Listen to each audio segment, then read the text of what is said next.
AP రాజకీయాలు రోజురోజుకి ఆసక్తికరంగా మారుతున్నాయి. ఇటీవలే వైసీపీకి రాజీనామా చేసిన మంగళగిరి ఎమ్మెల్యే ఆళ్ల రామకృష్ణారెడ్డి తిరిగి సొంత గూటికి చేరుకోనున్నారు. 2019 ఎన్నికల్లో వైసీపీ నుంచి మంగళగిరిలో లోకేష్ పై పోటీ చేసి గెలిచిన ఆర్కే అనూహ్యంగా ఆ పార్టీకి రాజీనామా చేశారు. అనంతరం షర్మిల సమక్షంలో కాంగ్రెస్లో చేరారు. ఇప్పుడు కాంగ్రెస్ను వీడి తిరిగి వైసీపీలో చేరనున్నట్లు జోరుగా ప్రచారం కొనసాగుతోంది.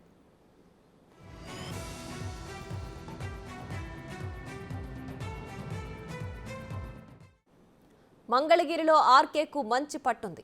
ఆళ్ల లేకపోతే వైసీపీ గెలుపు కష్టమని నివేదికలు కూడా స్పష్టం చేయడంతో ఆర్కే ఎలాగైనా తిరిగి వైసీపీకి తీసుకురావాలని రంగంలోకి దిగాడు విజయసాయిరెడ్డి. గత 2-3 రోజులుగా హైదరాబాద్ వేదికగా ఆర్కేతో చర్చలు జరుపుతున్నారు విజయసాయిరెడ్డి. ఇవాళో రేపో ఆళ్ల రామకృష్ణారెడ్డి సీఎం జగన్ను కలిసే అవకాశం ఉంది.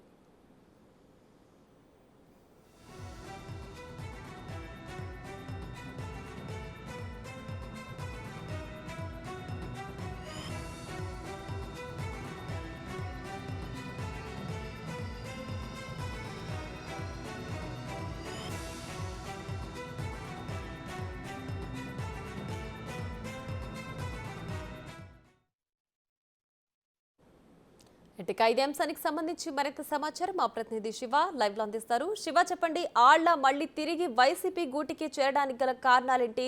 అలాగే ఆయనకే ఎక్కువ గెలుపు అవకాశాలు ఉన్నాయని వైసీపీ భావిస్తోందా? పూర్తి డీటెయిల్స్ ఏంటి? మొత్తం మీద చూసుకుంటే వైఎస్ఆర్సీపీలో రోజు రోజుకి రాజకీయాలు రసవత్తరంగా మారిపోతుంది. ఏ క్షణాన ఎవరికి సీటు ప్రకటిస్తారో, ఏ క్షణాన ఎవరికి ఊహిస్తారో తెలియని అయోమయం, టెన్షన్ అయితే ప్రస్తుతం వైసీపీలో నెలకొంది. తాజాగా మంగళగిరి శాసనసభ సభ్యత్వానికి సంబంధించి కూడా ఏదైతే ఎమ్మెల్యే అభ్యర్థిగా గంజి చిరంజీవిని గత డిసెంబర్లో పార్టీ అధిష్టానం ప్రకటించింది.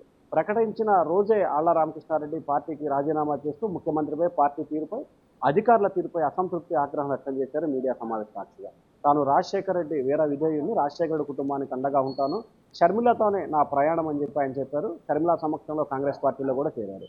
అయితే చేరిన దగ్గర నుంచి కూడా ఆయన ఆశించిన స్థాయిలో కాంగ్రెస్ పార్టీలో ప్రాధాన్యత లేదని కారణం ఒకటి. మరొక వైపు తీసుకుంటే కనుక ప్రధానంగా వైఎస్ఆర్సీపీకి సంబంధించి మంగళగిరిలో ప్రధానంగా ఏదైతే వైఎస్ఆర్సీపీకి సంబంధించి లోకేష్ టార్గెట్గా కూడా రాజకీయ వ్యూహాలు, ప్రతివ్యూహాలు కొనసాగుతాం.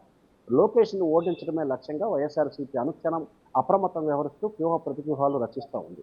దానిలో భాగంగానే ఇప్పటివరకు గంజి చిరంజీవిని ప్రకటించారు. గంజి చిరంజీవికి సంబంధించి గెలుపు అవకాశాలు చాలా తక్కువగా ఉన్న పరిస్థితి కనిపిస్తూ ఉంది. ఈ నేపథ్యంలో అక్కడికి సంబంధించి కూడా అదే సామాజిక వర్గానికి సంబంధించిన మరొక వ్యక్తిని రంగంలో దింపి ఆళ్ల రామకృష్ణారెడ్డి గనక పార్టీ కోసం చేస్తే ఖచ్చితంగా గెలుపు అవకాశాలు ఎక్కువగా ఉంటాయనేది వైఎస్ఆర్సీపీ స్టాండ్గా కనిపిస్తోంది. సో ఈ నేపథ్యంలోనే ఎట్టయినా సరే ఆళ్ల రామకృష్ణారెడ్డి తిరిగి కాంగ్రెస్ పార్టీ బూత్కి తీసుకురావాలనేది వైఎస్ఆర్సీపీ లక్ష్యం కనిపిస్తోంది. దానిలో భాగంగానే గత 3-4 రోజులుగా ఎంపీ రాజ్యసభ సభ్యులు ఎంపీ విజయసాయిరెడ్డి, అలాగే గుంటూరు పార్లమెంట్ నియోజకవర్గ రీజనల్ కోఆర్డినేటర్ విజయసాయిరెడ్డి 2-3 రోజులుగా హైదరాబాద్లో ఆళ్ల రామకృష్ణారెడ్డితో విస్తృతంగా కూడా సమావేశమయ్యారు. ఆయన అనేకమైన కండిషన్లు చెప్పినట్టు కూడా తెలుస్తూ ఉంది. ప్రతి కండిషన్కి కూడా విజయసాయిరెడ్డి నుంచి సానుకూలంగా స్పందించినట్టు తెలుస్తూ ఉంది. గంజి చిరంజీవిని అక్కడ మార్చాలి, కాండ్రు కమలకు కానీ ఆయన కుటుంబ సభ్యులకి, ఆయన కోడలి కుమార్తెకు కానీ టికెట్ ఇవ్వాలని చెప్పి ఆళ్ల రామకృష్ణ చెప్పినట్టు తెలుస్తూ ఉంది.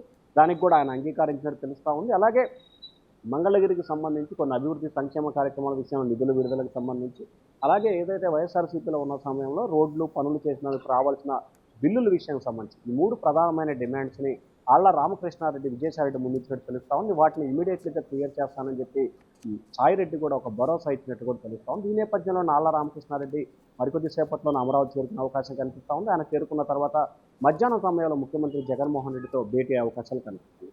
వాస్తవంగా పార్టీకి రాజీనామా చేసిన దగ్గర నుంచి కూడా ముఖ్యమంత్రిని ఆయన కలవలేదు. గతంలో షర్మిల తన కుమారుడు వివాహానికి సంబంధించి షర్మిల వచ్చిన సమయంలో ఆళ్ల రామకృష్ణారెడ్డి ముఖ్యమంత్రి కార్యాలయానికి వచ్చాడు, కానీ లోపలికి మాత్రం వెళ్ళిన పరిస్థితి కనిపిస్తుంది. సో ఈ నేపథ్యంలో ఆళ్ల రామకృష్ణారెడ్డి ముఖ్యమంత్రితో భేటీ అవకాశాలు దాదాపుగా ఈ రోజే కనిపిస్తున్నాయి. ఒకవేళ ఈ రోజు కాకపోతే రేపు, ఇవాళ రేపట్లో ముఖ్యమంత్రితో ఆళ్ల రామకృష్ణారెడ్డి భేటీ అవకాశాలు అయితే కనిపిస్తున్నాయి. అయితే ఆళ్ల భేటీకి సంబంధించి కాంగ్రెస్ పార్టీ అయితే వైసీపీ కొవ్వొట్టు రాజకీయాలు చేసిందని చెప్పి అప్పుడే ఒక రకమైన ఆరోపణలకైతే వేదిక చేసుకుని ఆరోపణలు అయితే గుర్తిస్తామని Priya. Right Shiva, thanks for the updates.